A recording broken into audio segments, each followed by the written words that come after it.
Pengelonggaran dan pengoperasian kembali seluruh moda transportasi umum udara, laut, dan darat dikritik banyak pihak di tengah PSBB dan larangan mudik.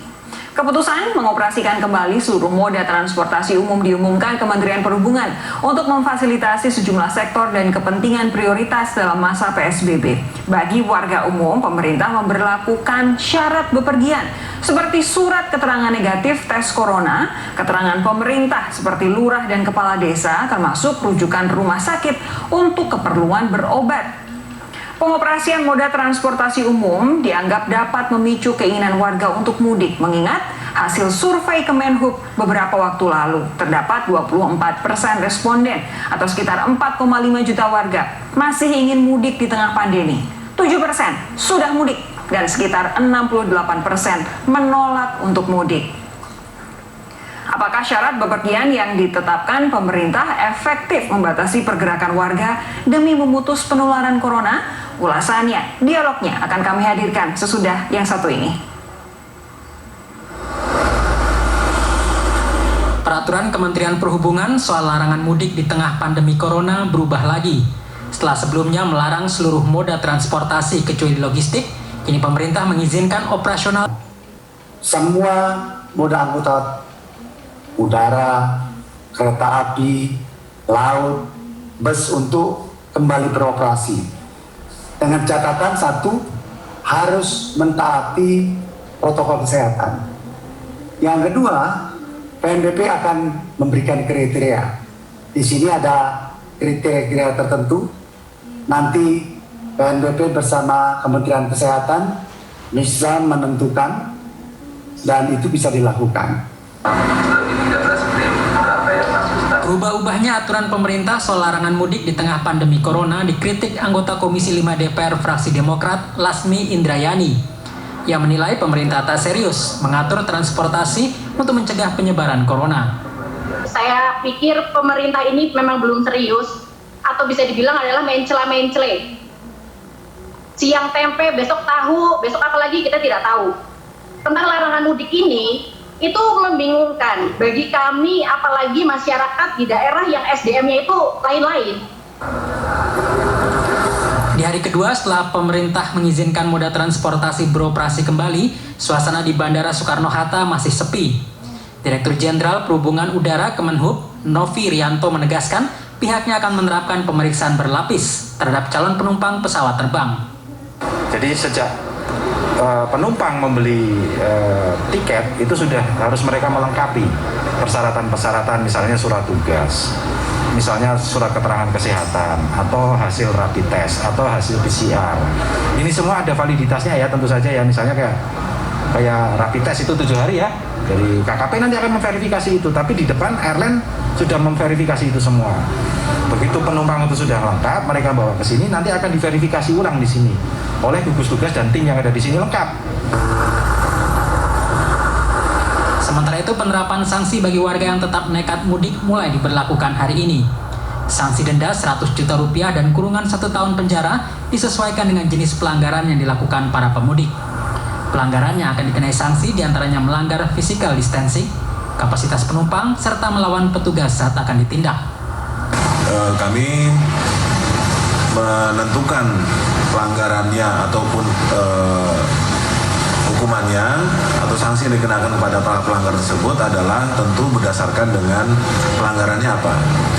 Kalau memang pelanggarannya memang misalnya adalah pelanggaran undang-undang lalu lintas, maka kita akan kenakan pada undang-undang lalu lintas. Tapi kalau memang tidak ada pelanggaran lalu lintasnya, maka kami akan berikan teguran dan kami putar balikan. Pemerintah harus tegas dalam menerapkan aturan soal mudik di tengah pandemi corona agar penyebaran virus corona tak makin meluas. Tim Liputan Kompas TV.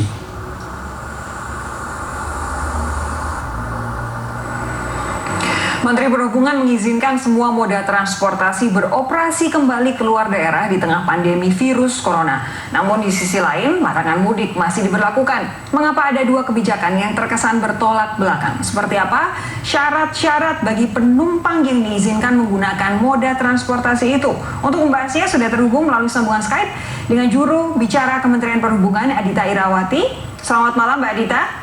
Selamat malam Mbak Sofi. Lalu ada pengamat kebijakan publik Agus Pambagio. Selamat malam Pak Agus. Malam Sofi, malam Dita.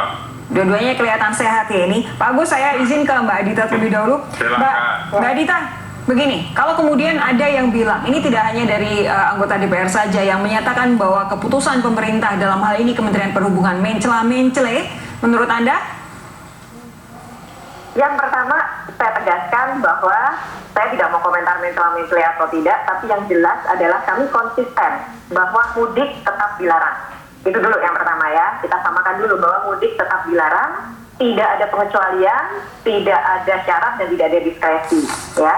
Yang ada adalah kami menindaklanjuti apa yang menjadi ketetapan dari gugus tugas percepatan penanganan COVID-19 yang dikeluarkan melalui surat edaran nomor 4. Di situ disebutkan bahwa ada penumpang atau anggota masyarakat yang tetap boleh bepergian menggunakan transportasi umum dalam rangka memenuhi beberapa ketentuan. Ya, itu sudah ditetapkan dalam surat edaran. Jadi ada yang karena memang tugasnya, baik itu sebagai petugas atau karyawan di BUMN, di instansi pemerintah maupun perusahaan swasta, itu harus melakukan kegiatan-kegiatan yang terkait dengan pelayanan kesehatan, kemudian ketertiban umum, hankam, dan sebagainya. Juga faktor sektor ekonomi yang penting.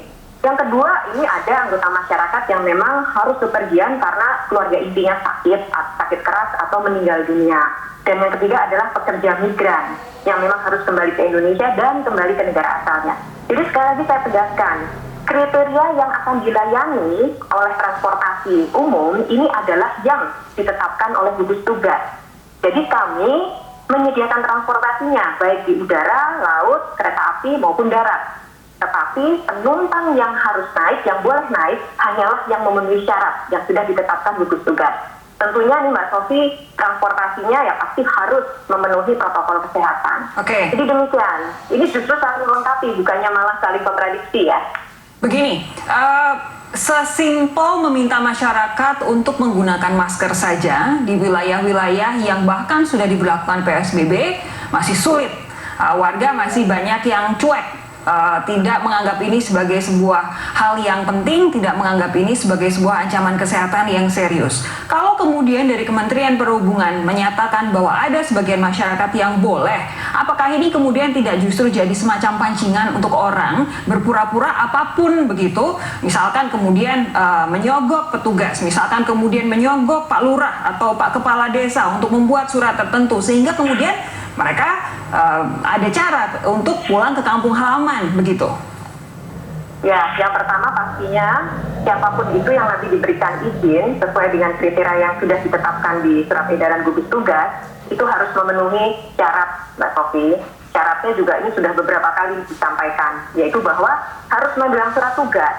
Apalagi kalau dia dari instansi atau dari perusahaan ya, itu harus ada surat tugas dari kantornya. Kemudian juga tentunya dia harus sehat ya, karena dalam situasi pandemik ini kan yang utama adalah penumpang yang bepergian ini harus sehat dan tidak punya potensi menularkan kepada orang lain. Nah, surat ini harus didapatkan, surat keterangan sehat, juga surat bebas COVID-19 atau rapid test atau surat keterangan sehat.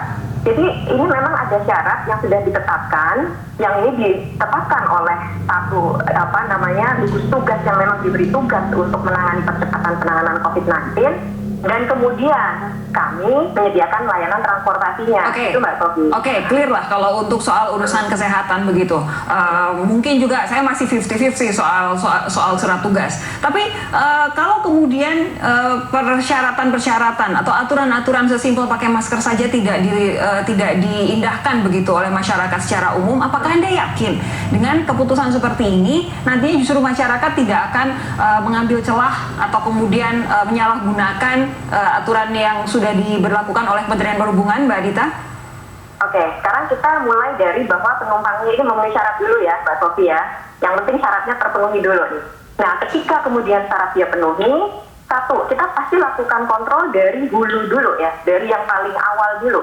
Yaitu bahwa ketika dia harus membeli tiket, itu membeli tiketnya juga nggak bisa sembarangan, karena hanya bisa dari kantor operator transportasi, bukan pihak ketiga atau travel agent. Karena ini upaya untuk bisa mengontrol ya bahwa syaratnya sudah terpenuhi. Yang kedua, ketika dia akan naik, dia pun akan di-screening lagi oleh petugas di bandara, di pelabuhan, atau di stasiun oleh satu tim gabungan yang kemudian itu terdiri dari berbagai unsur untuk memastikan bahwa syaratnya memang sudah terpenuhi dan itu syarat yang sah. Setelah di dalam, Mbak, bahkan ini sebelum di dalam ya, ketika di stasiun, itu protokol kesehatan itu sudah diatur secara ketat di Peraturan Menteri Perhubungan nomor 18 tentang PSBB, salah satunya tentang PSBB, bahwa semua penumpang itu harus memenuhi protokol, termasuk menggunakan masker, termasuk dia juga nanti diukur lagi suhunya. Ketika di dalam moda transportasinya, jaga jarak juga tetap diimplementasikan. Ini semua protokol kesehatan di alat transportasi yang sudah diatur dalam Peraturan Menteri Perhubungan nomor 18. Kami lakukan komunikasi intens dengan para operator, termasuk juga otoritas transportasi, untuk memastikan bahwa protokol ini diimplementasikan dengan baik. Oke, Pak Agus, Anda puaskah dengan penjelasan dari Kementerian Perhubungan? Gini, ini barang aneh memang 3 hari sebelum tanggal 7 kemarin kan sudah rame itu bahwa akan diperluas. Saya selalu bilang di media tidak ada yang diperluas. Terus muncul, nah yang saya kaget itu memang Pak Menhub agak offside karena beliau menyatakan itu di rapat dengan DPR. Sementara peraturan itu dikeluarkan oleh gugus tugas. Jadi harusnya mengumumkan itu kepala gugus tugas. Tapi sudah terjadi, ya sudah. Dan pada saat bicara di DPR itulah media mengasumsikannya lain karena memang mungkin belum baca atau apa lah. Semua publik panik dan itu yang terjadi sehingga hari itu banyak sekali kendaraan mudik lolos di jalan tol. Karena kepolisian juga bingung. Loh, diperluas toh, padahal kan tidak diperluas sama sekali. Ya, itu adalah dua peraturan yang berbeda dan harusnya saling menunjang, tapi menyampaikannya harusnya bukan Menhub yang menyampaikan. Itu aja persoalannya. Nah, sekarang damage has been done, kita harus bereskan baik-baik. Saya sudah 2 hari ini menyebutkan, tetap tidak boleh mudik, karena kalau mudik, Anda menyebarkan dan sebagainya. Ini boleh, iya, kalau Anda bisa membuktikan tadi yang kita sampaikan. Tuh, lalu di sisi lain, orang Indonesia itu senang melanggar dan senang menyogok petugas. Nah, ini bagaimana mengatasinya? Karena saya sudah dapat data 2 hari ini itu urusan menyogok. Ya kan? Nah, jadi kan sementara tadi saya baca di berita betul atau tidak, saya belum konfirmasi 11 orang positif COVID. Gitu ya. Nah, ini kan jadi bagaimana mencegahnya? 11 COVID, nah dia dari mana tadinya? Lalu dia mau naik pesawat. Nah, itu mengerikan sekali. Jadi janganlah coba-coba siapapun itu untuk mencoba mudik. Yang ngeri di jalan di darat. Karena di darat itu orang bisa sekarang ini angkutan harusnya begini. Ini contoh seperti saya selalu katakan. Kalau peraturan dibuat tidak pakai sanksi seperti ini. Yang di darat ini tidak pakai sanksi. Jadi angkutan umum plat hitam itu bebas berkeliaran, kok yang nggak ditilang gitu kan, kok yang nggak ditangkap. Ini nggak boleh, perusahaan angkutan harus platnya kuning ya. Jadi sekali lagi di darat ini agak rawan karena teman-teman menelpon saya menanyakan karena pembantunya akan mudik malam ini sudah bayar 600-800 ribu sampai kemana-mana lah itu. Saya bilang nggak boleh, nanti sudah Pak dijamin sampai, karena yang cari jalan tikus supirnya, nah kan silakan. Ya, itulah kalau peraturan banyak kecuali dan tidak ada pelaksanaan hukuman sanksinya. Saya tadi dengan Pak Dirjen Darat bilang jangan disangsi lah, diperingatkan saja nggak bisa. Orang Indonesia itu tidak bisa diingatkan, harus disanksi. Saya selalu katakan gage itu sanksinya 500 ribu, masa ini enggak, harus lebih sehingga orang kapok gitu. Kalau sanksinya tidak optimum susah. Begini Pak Agus, kalau kemudian tadi seperti yang disampaikan oleh Mbak Adita, ini jadi keputusan dari Kementerian Perhubungan adalah bahwa memang ada orang-orang yang terpaksa sekali, harus sekali bepergian.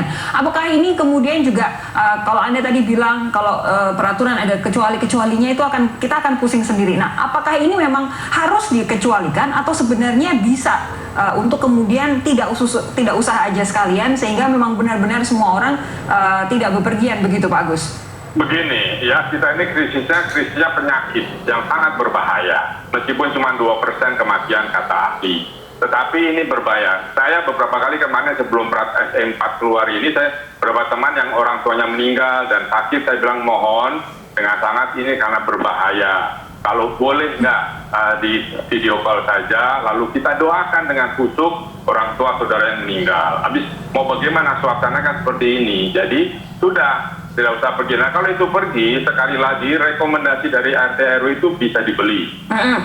Tidak usah perlu bukti, sudah memang bisa dibeli. Nah nanti apa namanya kan itu slash-slashnya banyak itu, bisa pakai surat dokter, slash puskesmas, slash apa rumah sakit rujukan. Nah kalau itu tidak ketat, dan kemarin juga salah satu pembantu kawan saya hanya pakai surat keterangan dokter dari puskesmas, dia bisa nyebrang sampai Merak. Nah artinya kan memang hal-hal semacam ini bolong gitu ya. Nah, jadi kalau saya, sudahlah kita kan konsentrasi menghilangkan penyakit, sudah jangan pulang dulu ya, namanya ini semua kan yang juga meninggal karena COVID kan juga dimakamkan tanpa keluarga gitu.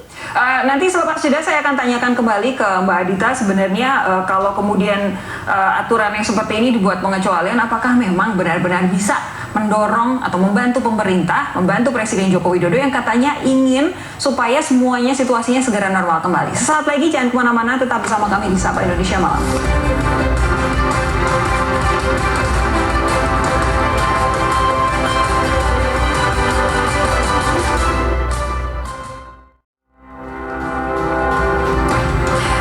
Bersama Jubir Kemenhub Adita Irawati dan pengamat kebijakan publik Agus Pambagio. Mbak Adita begini, ada dua risiko, ini saya mengutip dari harian Kompas hari ini, ada dua risiko yang saling berkaitan akan dihadapi Indonesia jika pemerintah tidak tegas membatasi pergerakan orang selama pandemi. Yang pertama, penyebaran virus corona akan terus meluas, dan kalau virusnya meluas, perekonomian makin terpuruk kian dalam karena situasi normalnya akan mundur-mundur terus begitu. Padahal Pak Presiden sendiri bilang ingin secepatnya supaya masyarakat bisa merasakan the new normal. Nah, terus kemudian apakah betul bahwa kebijakan yang saat ini dilakukan oleh Kementerian Perhubungan memang benar-benar untuk kemaslahatan semua orang? Yang pertama Mbak Sofi, saya tegaskan ini bukan kebijakan Kementerian Perhubungan sendiri ya. Ini satu kebijakan yang sifatnya memang saling mendukung. Ada surat edaran gugus tugas yang menetapkan penumpang yang boleh bepergian dengan kriteria-kriteria tertentu. Juga tolong diperhatikan bahwa di dalam surat edaran tersebut telah disebutkan sebenarnya tujuan ditetapkannya surat edaran itu adalah untuk bisa memberikan kesempatan kepada orang-orang yang memiliki kegiatan untuk yang berhubungan dengan penanganan COVID-19. Makanya di situ termasuk adalah petugas kesehatan, petugas pertahanan keamanan, ketertiban, juga petugas-petugas yang akan membawa barang-barang atau kebutuhan-kebutuhan dasar, dan juga yang memegang sektor ekonomi yang penting. Nah ini kan kita harus lihat bahwa mereka juga perlu terus bergerak, karena justru dengan mereka bergerak dan kemudian melakukan pekerjaannya, itu yang akan membuat masyarakat Indonesia bisa tetap terjaga gitu ya, baik kesehatannya maupun juga kondisi perekonomian. Karena begini, ketika kita bicara COVID, betul kita jangan sampai makin banyak yang terpapar, tapi juga jangan sampai masyarakat Indonesia itu terkapar karena kondisi ekonominya juga tidak bisa diperbaiki gitu. Ini kan harus berjalan beriringan gitu loh Mbak. Dan yang namanya pengecualian atau pemberian izin bagi penumpang ini itu juga sebenarnya sebagian besar tujuannya untuk itu gitu. Pak Agus, kalau ditanya apakah ini akan bertentangan dengan yang kemudian cita-citakan oleh Presiden Jokowi, justru inilah yang sebenarnya mendukung penuh apa yang diinginkan atau dicita-citakan oleh Presiden Jokowi dan oleh kita semuanya. Oke, dari pernyataan Mbak Adita yang saya simpulkan adalah bahwa untuk urusan kesehatan harus beriringan dengan urusan ekonomi. Begitu ya Mbak Adita ya? Ya. Pak Agus setuju dengan hal ini? Enggak, karena begini, ini kita kan krisisnya bukan krisis keuangan, awalnya krisis kesehatan. Jadi apapun ada kebijakan keuangan, itu harus didasarkan pada analisa saintifiknya, analisa kesehatannya. Apa betul sudah oke, baru bisa berjalan. Nah, soal beriringan lalu tidak mendapatkan masukan, kan seluruh dunia lagi sama pandeminya. Jadi semuanya lagi pada tidur. Mumpung semua pada tidur, mari kita konsentrasi di kesehatannya. Selesai, baru kita sama-sama untuk masuk. Nah, kalau sekarang saya yakin kita akan ketinggalan karena kita pakai dua kaki. Nah, atau harus makan, betul. Tapi di sini pemerintah harus kasih makan. Ketika melakukan PSBB itu rakyat yang tidak bisa makan harus disupport dengan makan. Nah sekarang ini negara pelit tidak memberi makan pada orangnya dengan baik. Kenapa? Datanya tidak jelas. Ya. Saya umumkan, saya kemarin dapat beras 5 kilo. Masa saya dikasih beras 5 kilo? Karena datanya ada data di tempat saya di RW saya 735 kakak sekarang. Data itu yang dipakai untuk bagi itu data tahun 2015. Jumlahnya di sini masih 97. Lalu bagaimana beras itu 25 kilo dibagi 5? Saya dapat 5 kilo. Buat apa gitu kan? Nah hal macam ini yang memang harus dibereskan dulu, bukan tanggung jawab Menteri Perhubungan, tetapi ini tanggung jawab negara. Data integratornya itu siapa? Bappenaskah, Mensoskah, atau siapa nggak jelas. Itu bereskan dulu. Dan pemerintah atau negara harus kasih makan. Negara konsentrasi di kesehatan, rakyatnya dikasih makan. Itu. Silakan Mbak Dita. Saya mau tambahkan ini ya. Juga ada satu faktor. Kita harus ingat Indonesia ini negara kepulauan ya, yang batas wilayahnya ini dipisahkan oleh lautan gitu. Sehingga transportasi ini menjadi backbone yang luar biasa penting gitu kan. Bagaimana kemudian menghubungkan satu wilayah dengan wilayah yang lain, apalagi dalam konteks ketika kita ingin mengatasi pandemik ini. Saya saja kasih contoh, kayak reagennya untuk spesimen ya, ketika kita harus mengetes apakah seseorang ini hasilnya positif atau negatif. Kan tidak semua daerah itu punya fasilitas itu. Nah ini dibutuhkan ini konektivitas untuk mengalihkan dari satu tempat ke tempat lain gitu. Kan kalau kargo atau barang itu boleh, dari awal boleh, jadi silahkan dikirim. Nah orangnya yang membawa dirigan, membawa apa itu dia hadir di situ boleh, tapi bukan lalu umum. Meskipun pakai kecuali tapi itu umum. Saya dapat dari salah satu teman bahwa salah satu direktur operasi maskapai itu dapat surat izin sehat tapi dari klinik di perusahaannya. Mana ada dokter di perusahaan itu tidak memberikan dia sehat karena dia direkturnya. Nah sekali lagi kalau untuk barang itu nggak masalah, silakan diangkut pakai apa saja. Memang boleh di PM 18 kan ada, PM 25 ada, di surat itu juga ada. Jadi semuanya memang bisa. Yang kita persoalkan menteng manusianya pindah-pindah itu. Sehat betul atau enggak gitu. Nah surat sehatnya itu buat saya meragukan karena proses kita tuh begitu. Siapa yang ngawasi? Mbak Dita silakan terakhir, singkat saja. Ya, tentunya kita akan bekerja sama dengan semua pihak ya. Saya sudah sampaikan tadi bahwa ada tim gabungan. Hari ini dari gugus tugas mengeluarkan surat kepada semua kepala daerah yang juga sebagai pimpinan gugus tugas daerah yang akan melibatkan semua unsur untuk melakukan pengawasan khususnya kepada para penumpang yang diberikan izin khusus ini. Jadi ini semua unsur akan terlibat, mengawasi, memastikan bahwa hanya penumpang yang memenuhi syarat yang akan menggunakan moda transportasi umum. Dan satu lagi Mbak, ini juga butuh kesadaran semua pihak lah. Tadi saya setuju dengan Mas Agus bahwa ini tidak akan bisa bermanfaat kalau kita sendiri tidak disiplin gitu. Tidak kemudian menyadari bahwa pergerakan saat ini untuk yang tidak penting itu justru akan merugikan kita dan orang lain juga. Yang jelas ketegasan pemerintah terus dinantikan masyarakat dan kasih makan. Dan kasih makan juga baik. Tapi yang jelas semoga kebijakan ini tidak kontraproduktif dengan upaya kita untuk memerangi pandemi virus corona. Terima kasih Mbak Dita, terima kasih Pak Agus sudah bergabung bersama kami. Sampai ketemu kapan-kapan. Terima kasih juga kepada Anda saudara sudah menyaksikan Sapa Indonesia Malam selama 1 jam ini. Saya Sofi Syarif pamit undur, ketemu lagi besok.